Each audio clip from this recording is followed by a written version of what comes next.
Time now for a recap and review of the news. Or not so news, but more relevant than ever.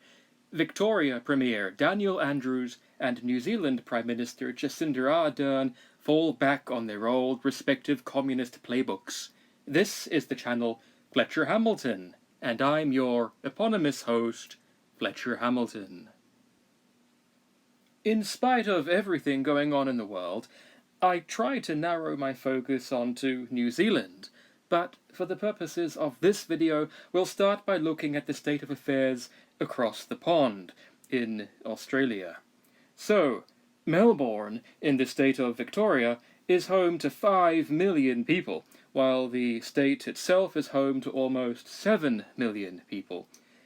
And in spite of the coronavirus peak being in April and cases declining since then, they decided, on the direction of the state premier, socialist Daniel Andrews, pictured here, after April to shunt overseas returnees and travellers into hotels, not medically equipped facilities like hospitals, with separate air vents and enclaves to burn hazardous waste materials. No, hotels, with rooms and corridors and kitchens that share the same air conditioning conduits.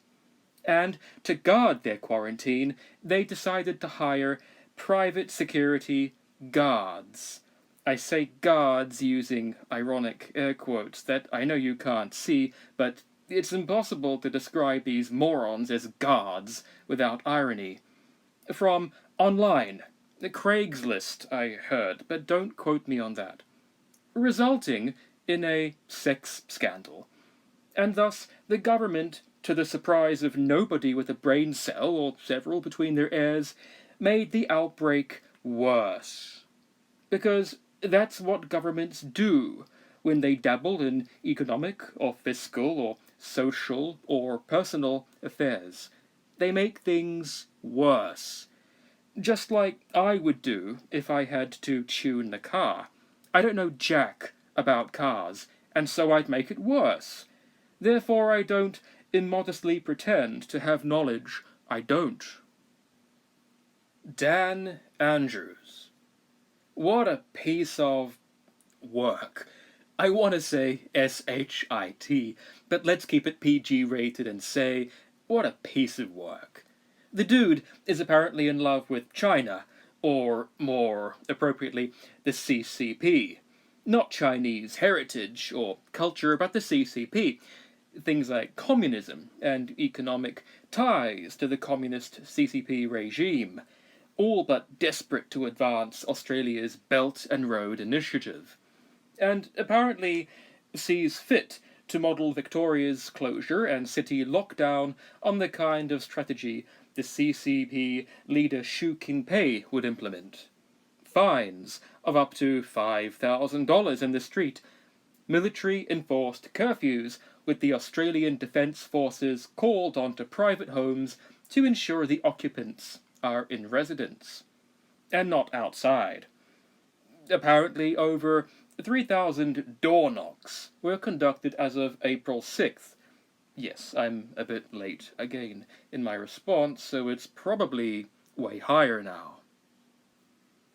This is the same guy, by the way, who can be blamed for the 11 deaths and 1,000 odd active cases, all because he likes to tear pages out of the books of incompetent assholes. In that case, Governor Andrew Cuomo of New York State, and convey COVID sufferers into nursing homes. And by the way, until recently I assumed that must have been an error of logistics. No, not so. They consciously placed the sick into elder care facilities to convalesce, which accounts for something like 90% of all the COVID deaths in either country, because the disease is more dangerous to the elderly and immunocompromised. But ultimately death plays into Andrew's hands, because once the death figures are inflated, he apparently gets to enact mandatory draconian laws with results like $5,000 fines issued on the spot for citizens in breach of quarantine, aka stepping outside of your house for reasons the government deem non-essential. As if inflicting financial ruination on people is going to help them look after their own health. Drones being used to enforce mandatory mask dictates when evidence leans toward the masks being effectively useless in halting the spread of the airborne pathogen, and the drones are also used to monitor car whereabouts and travel. Exercise beyond a 5-meter radius of your home and garden is banned, because apparently, while the state would have you believe that masks deter viruses, there is no link between exercise and good spirits or health. And as of August 25th, Andrews seeks to extend the state of emergency another 12 months, beyond the initial September 13th finish date. Yep, just like a noisy, nippy little Jack Russell getting a taste for rabbit blood, Andrews all of a sudden finds he rather likes the zest of unchecked power. And really, I shouldn't go for ad hominem attacks here, but he does look the sort, doesn't he? That dead, impassive, grey, water-eyed stare. That I'm with you, the common people in disaster's North Face jacket, so he can appear hands-on. And those slightly asymmetrical eyes, which I find often indicates a real antisocial bent in people who have that. Never mind this 28-year-old Perth woman who was sent to jail for 6 months after sneaking, air quotes, out of Victoria, where she was with her sick mother, across the border back into Western Australia. 6 months jail. People doing home invasions with intent to burgle don't get 6 months. And all these other cases of new parents unable to access crucial medical care over the borders for their new arrivals, and kids that borders on criminally negligent behaviour on the part of state premiers like Dictator Dan and Queensland's Anastasia Palaszczuk. I hope I said that right.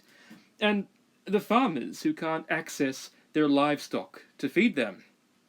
Worse, up in Queensland, worst, I should say, the state premier Anastasia Palaszczuk is arguably, demonstrably culpable in the death of an infant when the parents were forced to travel a great distance to Sydney rather than being allowed re-entry into Palaszczuk's state.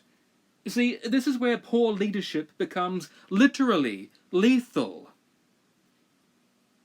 And, as is the case of New Zealand, the Australian police, and more recently, in accordance with state of emergency diktats, quote-unquote health officials, can enter your home in lieu of a warrant and order you about, even remove a family member to be whisked away into some quarantine which might as well be another sex hotel with untrained horny Craigslist guards, if Andrew's incompetence still applies. And there's no reason to think it doesn't. Similarly, police are smashing the windows of cars if the occupants therein aren't wearing masks or refuse to give their details. And just like all socialists or their quizzling lackeys, they don't care about the cost to the owner for their damages. But no, you gotta smash that window and release all that Richard Preston hot zone COVID air out of the vehicle and into the general public, just to ensure the driver or his or her passengers mask up and to issue them a fine for mask non-compliance. Might get COVID, but gotta get that penalty money either way, right, Dictator Dan? And back onto the topic of police, particularly egregious is the video that emerged depicting 2 officers manhandling and attempting to choke a young woman just out and about, presumably because she was in breach of the curfew. It sucks, because whilst in America the Democrats burn, loot, murder, and Antifa are basically working in tandem, along with the media, to attack the police, financially and physically, respectively. The police in Australia are apparently determined to undermine the public faith in them in lieu of any propaganda directed at them, all on their own, by literally strangling dissenters on the pavement because they don't know how to either implement a proper chokehold or even just restrain their opposition. And they definitely don't know when to, either. Violent felons, sure, restrain them. Women peacefully walking in public, I don't know about restraining or chokeholding or attempting to curtail them. On that, I'm going to have to say no. I mean, do you think they do this in Africa, in, say, Zaire, when there's an outbreak of Ebola or Marburg hemorrhagic fever?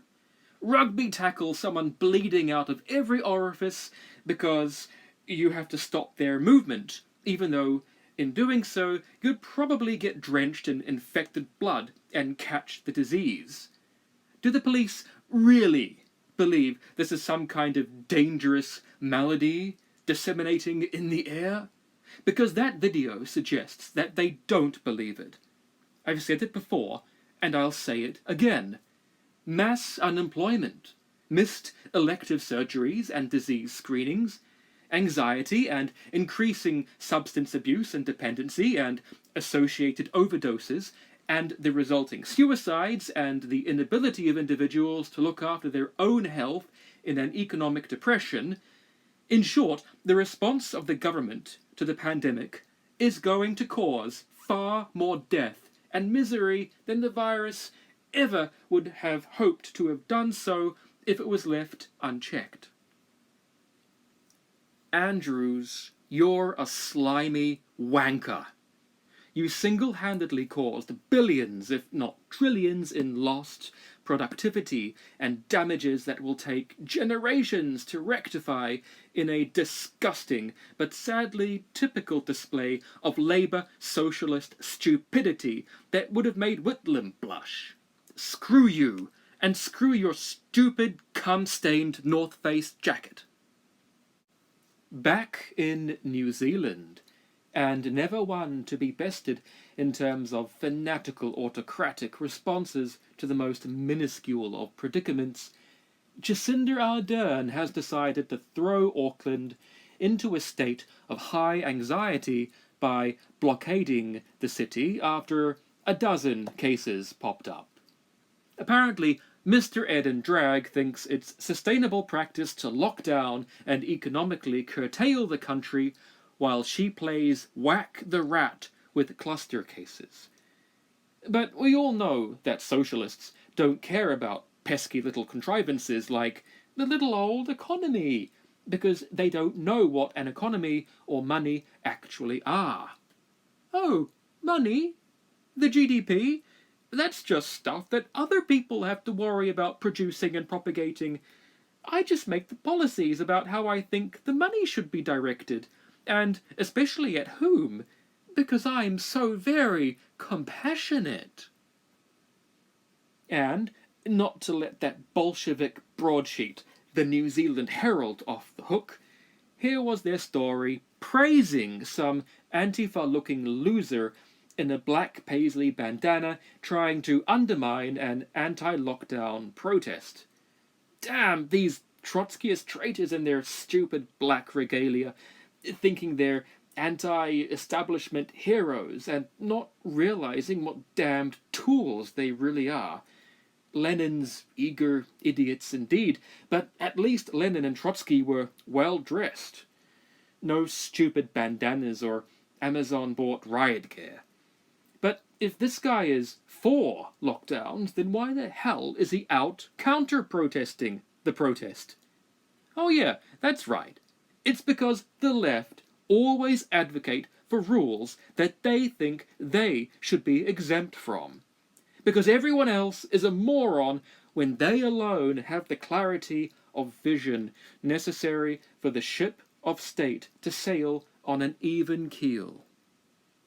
And while the police get quite heavy in enforcing social distancing laws at an anti-lockdown protest in Auckland, when it was a Black Lives Matter protest falling upon Aotea Square, the police just sheepishly loiter on the outskirts of the protest, probably on maintain a presence but basically stand down orders.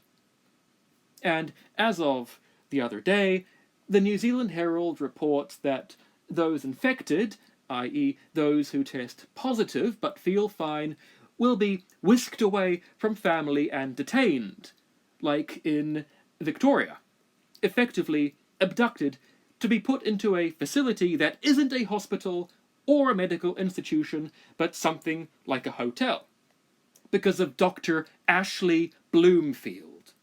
You're going to be snatched away from your home and family because the government know better than you do.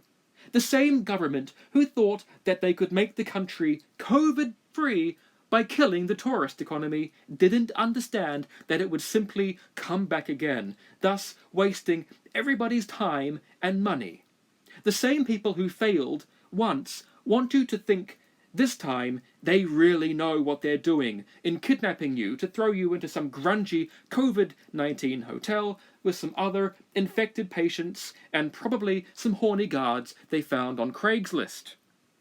And woe betide if you're elderly or otherwise immunocompromised and you get a COVID test, you get a false positive, you end up in one of these infected hotels only to contract the bona fide COVID-19.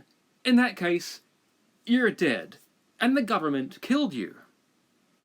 And this COVID-19 response bill, what is the expiration date on that? Because, to paraphrase George Orwell, nobody seizes power with any plan to let it go after the fact. You want to know my suspicion? I think it will just quietly be forgotten.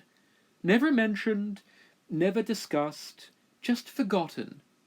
But never nullified, always to remain in place to give the powers that be legal precedent to invade private homes when they wanna.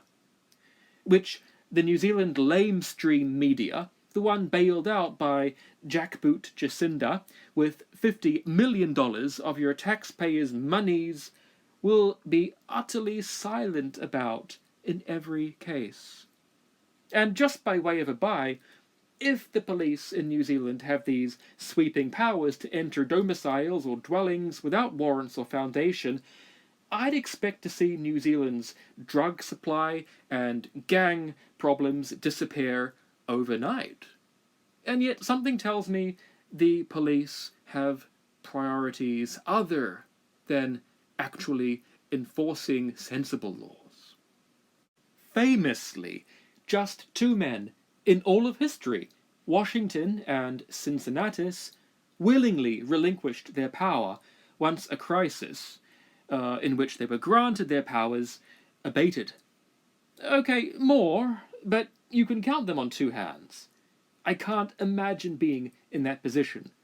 You have unchecked power, or apparently unchecked power, and the certainty that you're a decent enough person to be able to use your power for good, but ultimately realizing that that's only an illusion and you'd do far, far more damage no matter how honourable you believe your intent to be. And so you have to willingly surrender that ultimate power. Man, giving up unlimited power must make giving up meth or coke or blow look like relative picnics. Is Jacinda going to nullify the COVID-19 response bill after this, or just conveniently forget that it even exists? The American academic Thomas Sowell once talked about the modesty required of conservatives, because left-wing or liberal academics don't typically abide by that kind of humility or self-examination. They're convinced they know everything, or at least nothing is beyond their understanding if they put their mind to it. And so they're the best ones to make decisions on behalf of the public. I can't even fix a car myself. I admit that. It's pretty unmasculine for a guy not to be able to even basically do a tune-up or an oil change. And it's no point of pride for me that I can no more tune a car than I could repair an aortic aneurysm with a graft and open chest surgery. And that is how I'd approach governance, if I had to. Anything I do will probably make things worse. So, Dictator Dan and Jackboot Jacinda, do us a favor. Stand down. Let the people manage their lives. They know how to do that better than you, and they're going to have to after the damage you've already done. Stand down and be remembered for at least recognizing a mistake and rectifying it in the only way that you could, by getting out of the way and giving the people their rights and freedoms back. Particularly you, Jacinda. If only because New Zealand is the intended focus of this channel. Quit this sanctimonious promotion of how compassionate you are. Because however compassionate you claim to be, and by the way, I'm calling BS on that, you're making things worse. Because frankly, you're too thick to understand that compassion, or feigning compassion, is not a qualification to lead. Or if it is, it's right down there at the bottom of the list. And it's certainly no substitute for competence or capability, neither of which you demonstrate as a leader. Laughable. Pathetic. All right. Disclaimer, obligatory disclaimer. This video is in no way intended to gin up any violence, pugnacity, or outright physical or unreasonable hostility toward the politicians discussed herein. All right. Disclaimer here, obligatory disclaimer. This video is in no way intended to gin up any violence, pugnacity, or outright physical or unreasonable hostility toward the politicians discussed herein, even if I think they're jerks. And I do. I really do think that they're absolute jerks. And with that, having said that, I'll wrap things up for today. Thanks for listening. I'm Fletcher Hamilton.